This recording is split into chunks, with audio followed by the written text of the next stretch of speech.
Okay guys, swimming time tayo. Pero hindi ako mag-swimming. Summer na rin. No? Nakapunta ko na Indian Mango.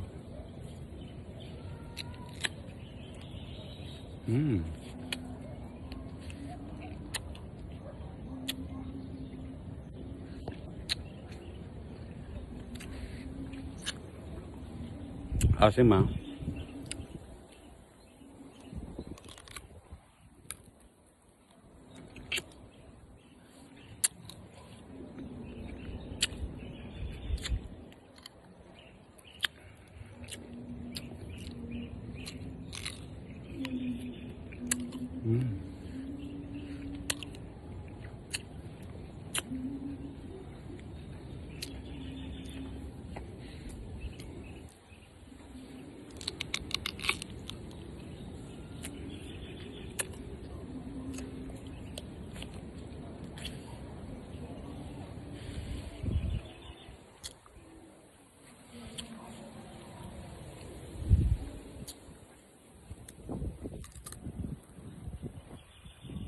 Go.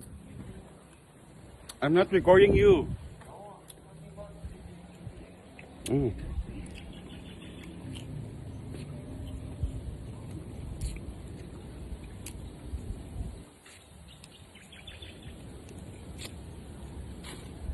Dito kami sa Clubhouse kasi gusto mag-swimming ng isa, sinamahan ko pero ayaw ko kasi mag-swimming.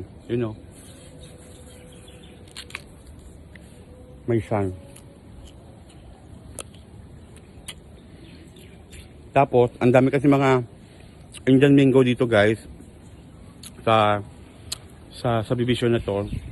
Siyempre yung mga tao dito, mga rich kid, hindi nila alam to. Alam naman nila pero hindi sila mahilig mag-Indian Mango sa mga ganitong part na lugar. So, pagdadaan ko dun sa puno na yon, ang dami ko nakita ng Indian Mango. Gusto niyo makita? Puntahan natin. Wait.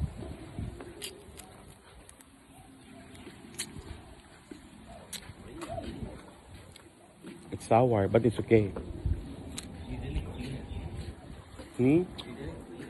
I watch it at the at the CR. Yeah, you don't see? Yeah. Diba? Tsaka nahirapan din ako mag-English dito, guys, kasi wait, I just want to show the the Indian Mango. I will back. Diba? Pasensya na kayo sa English ko ha. Kasi mahilig talaga. Hindi sa mahilig, nag-i-English talaga tong bata na to, hindi marunong mag-Tagalog. So ako nag-adjust. Kaya pasensya na kayo sa English barok ko. Makita ko lang sa inyo yung Indian Mango na maraming bunga. Kahit ikaw na pumitas.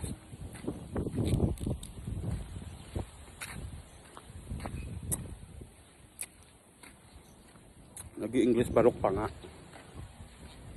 Saka walking distance lang yung bahay namin dito sa Clubhouse. Swimming. Saka may gym.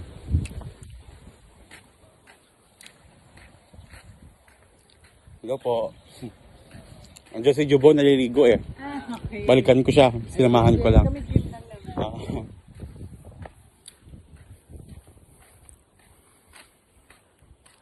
Ayan na. Ito yung subdivision sa Brandtville. Yung may mga bahay dito. Oh.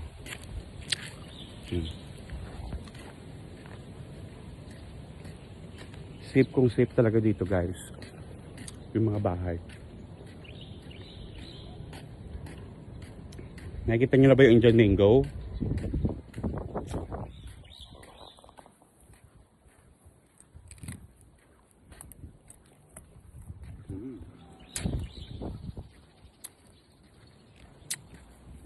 Ito na.